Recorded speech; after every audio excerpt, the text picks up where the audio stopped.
After CBEX, what next? It's so sad to see that a lot of people have lost their money, hard-earned income, to another Ponzi scheme called CBEX.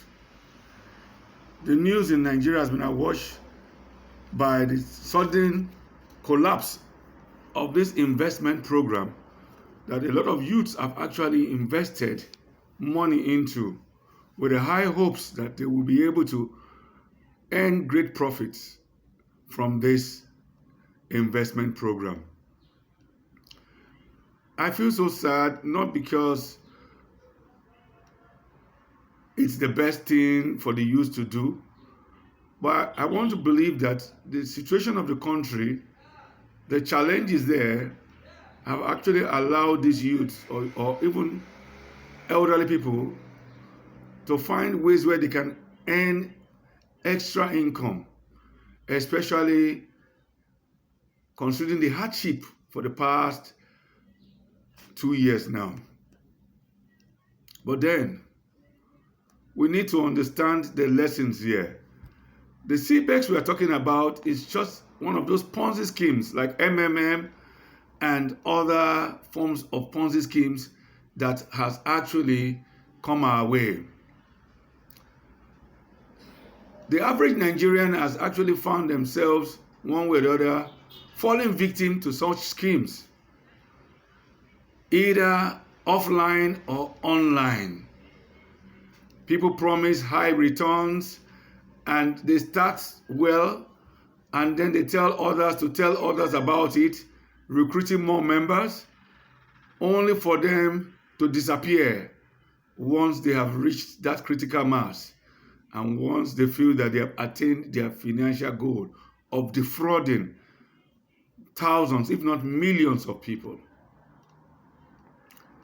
It's pretty sad, and I sympathize with those who have actually lost money in this CBEX scam and other forms of scams. What I want to let you know today is that these scams, they will go and they will come. As I'm talking to you right now, there are still some other scams that are ongoing.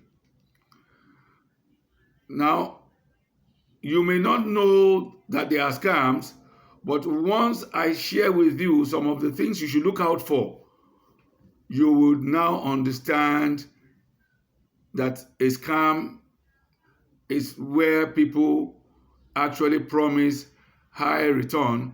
At the end of the day, they have nothing to show. Now, let me quickly give you a scenario here, but I'll use the Bible to illustrate what I'm saying. The Bible says in Proverbs chapter 21, verse 5, Proverbs 21, verse 5, it said that the thoughts of the diligent tend only to plenteousness, but of everyone that is hasty only to want. Another translation says, the thought of the diligent, the one who is hardworking, it says it will tend to prosperity. He said, but anyone who is hasty to become rich, he said they will end up in poverty or they will end up in lack. Now, one of the things that you need to look out for is that these people who run these programs like CBEX and the so-called MMM of the past, they are looking for people who want to solve their problems too fast, overnight. And that means that if you really want to succeed, if you look at millionaires around you, multi-millionaires who have something practical to show, I'm not talking about those who are just fraudulent people or those who hide under government to enrich themselves. I'm not talking about that. I'm talking about those who are giving service, practical service, either in product or in any other form, to be able to empower more people and therefore so that the people can provide food for their families and their friends. Those are the people I'm talking about. And I haven't said that. I have not said that everyone who is out to serve their fatherland or motherland is a fraud. No. There are people who go sincerely into government because they want to better the lives of the people. Of course, there may not be many, but the issue is that we always have people who are on the side of good. Majority may be on the side of selfishness and greed. But that's not why we are here today. We are here to figure out how to avoid yourself being defrauded next time, so that you don't fall into such scams. Because these scams, they come every time. Some of them now, they will be targeting December. They will tell you, bring money, and then they will multiply the money, 100% return, 2000% return.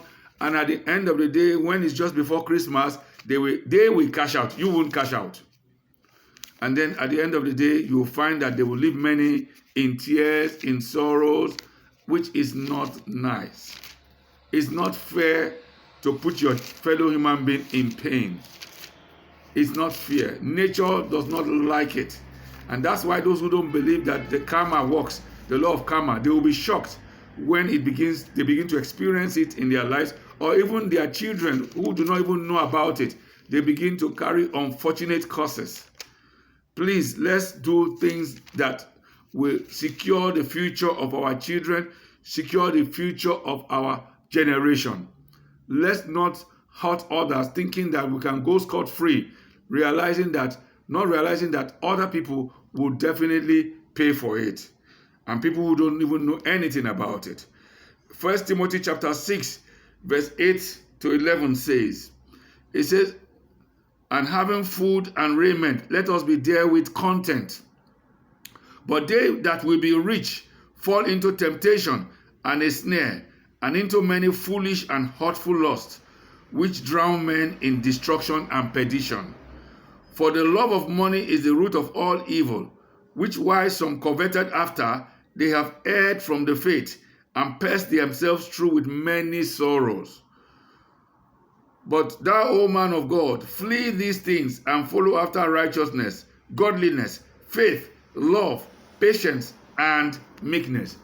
It's not saying you should not earn money. That's not what it's saying. It said that love of money, that is the lust for money at all